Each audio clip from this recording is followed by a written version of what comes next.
Neil from Essex here to show you some of the details on New Holland's Workmaster 25S with the factory cab.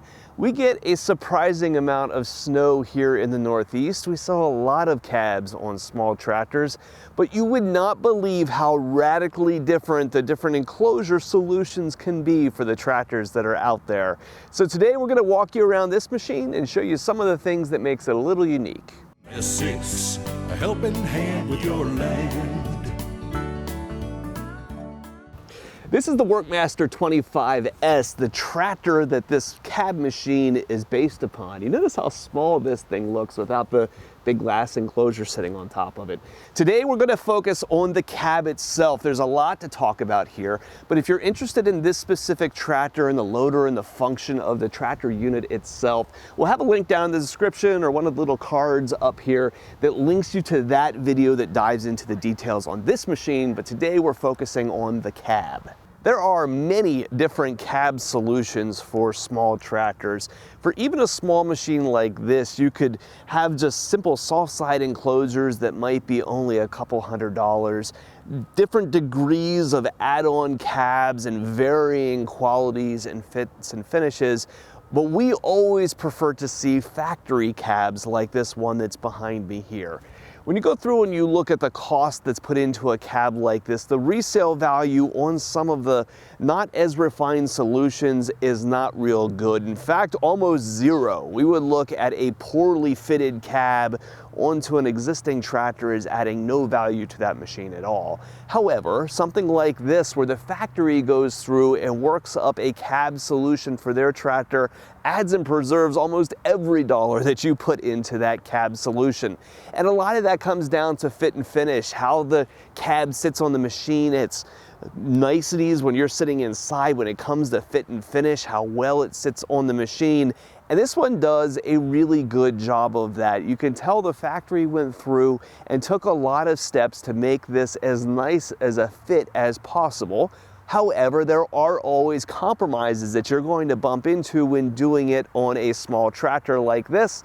We're going to see that in a couple of different places. Now, to my eye, a lot of things are done right on this tractor, but you can think through and realize that the smaller a machine gets, the harder that it is in order to achieve a spacious cab with all the luxuries that we expect on a small tractor like this.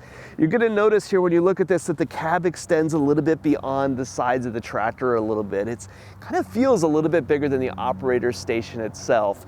If you look down here at the loader itself, you can see that bolted onto the side of the loader post right here is this ISO mount here that holds the cab, and then it sticks out here well beyond the side of the loader. Now there's some good things here, right? Really nice to be able to see ISO mounts on this cab. It keeps the enclosure from vibrating and hopefully helps keep the noise level down inside the cab. But it is a meaningful structure, right? Both in terms of its width, its depth, and its height. There's a lot of glass here, there's a lot of space, so you're gonna wanna keep in mind if you're, say, working in tight areas or underneath the tree limbs and stuff, there's some structure here that you need to keep in mind. Another compromise here is the lack of air conditioning on this cab. When we get into bigger tractors, cabs and air conditioning usually go hand in hand because you don't want to sit in a sweat box here on the summertime. But as you get into these small tractors, it becomes more and more uncommon. If we reach inside the cab here and push the little button that flips up the hood, if you look down here underneath the hood, there's just not a lot of space left here for the extras that it would take to have air conditioning, right? Bigger alternators for the electrical load, the condensers and everything that are required just aren't going to shoehorn down here underneath the hood. Now, there are some tractors that do that by adding them up in the headline or in the roof. Does become a little silly costly in a small machine like this. Now, to their credit, while there's no air in this cab, it looks to me to be very easy to lift the doors off the hinges. You very simply need to unbolt the gas strut and then the doors lift right up off their hinges to give you that airflow in the summertime, but you will still have the structure of the cab here on the tractor year round. So there's one thing here that is super impressive to me in the way that this cab is fitted onto this tractor. When you go through and you add aftermarket cabs onto small machines, there are two things that are often extremely problematic. One is the noise level inside the cab. They're usually kind of rattle boxes and they make a lot of noise on the inside. You almost always have to wear hearing protection inside of the cab because the amount of noise that they make. And they also don't fit super well onto the tractor and seal up all the gaps that occur around that machine, whether it's the way the cab sits on the fenders or where the controls are dropping down through the bottom of the machine. There's a lot of spots around that machine for air to leak out and it makes your heater really inefficient. However, there was obviously a lot of care taken to that on this machine. So as you look around the controls, you're gonna find that there's sealing and fabric that's wrapped around all those gaps in order to lock the heat in the cab. And the most sound deadening that I believe I've ever seen on a cab like this before. Maybe some mixed feelings about it. At the same time though, I have a dB meter, we're gonna get that out shortly, but you have this thick padding here underneath the seat, around the back, padding underneath the floorboards, padding up in the headliners in order to try to absorb as much of that noise and lock out as much of that weather as possible. I look at this and feel like, wow, this is really cool. At the same time, I do think it's something that's probably a little hard to keep clean and dry. This is a foam, so it's something that you probably don't want to get soaking wet. And even with a little bit of dirt off my boots and stuff getting in and out of the tractor, I can see I'm already starting to get this a little bit dirty, kind of like you would in the back of your car, right? As your kids get in and out with their muddy boots, you're going to get some of that up here on this fabric. It probably can be scrubbed off a little bit, but this is going to be something a little bit harder to keep clean than your plastic, rubber, or metals that you usually would see on a tractor. So impressive sound deadening done in here, but take a look at it and make sure it's going to be something that you're going to want to live with. One of my big frustrations with add-on cabs is the noise that they often add to your machine. Getting out and running a tractor is a fun thing for me, right? Whether it's fun or work for you, wearing headphones does not add to the experience at all, right? Because something is so loud.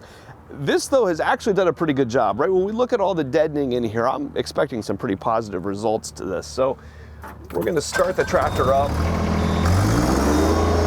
rev the thing up the whole way.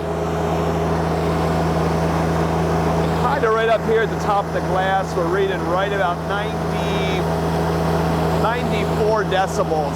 Now that's enough to be outside and reach your OSHA exposure limit in about 4 hours. Jump in the tractor and close the door. I'm sitting right about 90, 91 decibels right up here in my ear. Now, one thing you want to remember is that the decimal scale is logarithmic. Small changes like that are meaningful. So if you're looking from an OSHA standpoint of noise exposure, you're okay in this cab for a full 8-hour workday versus being outside the machine and only being good for 4 hours. The cab here is actually deadening the noise from outside a little bit, and you could only attribute that to the lengths that they've gone here with these padded headliners and thick padding in the floor. So that's a little bit on the Workmaster 25 with the factory cab. This is the smallest factory cab solution that we have to offer here at Messick's.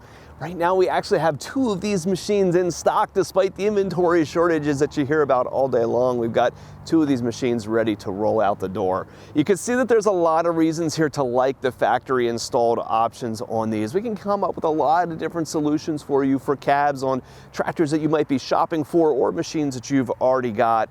But we always migrate back to this kind of solution whenever we have a chance to. Before it's quality, it's fit, it's finish, it's very easy to see there's a lot that they can do here at the factory that we just can't achieve by adding cabs onto machines after the fact. So if you're shopping for a piece of equipment and we can help, or if you have parts or service needs for a machine you've already got, give us a call at Messick's. We're available at 800-222-3373 or online at Messicks.com.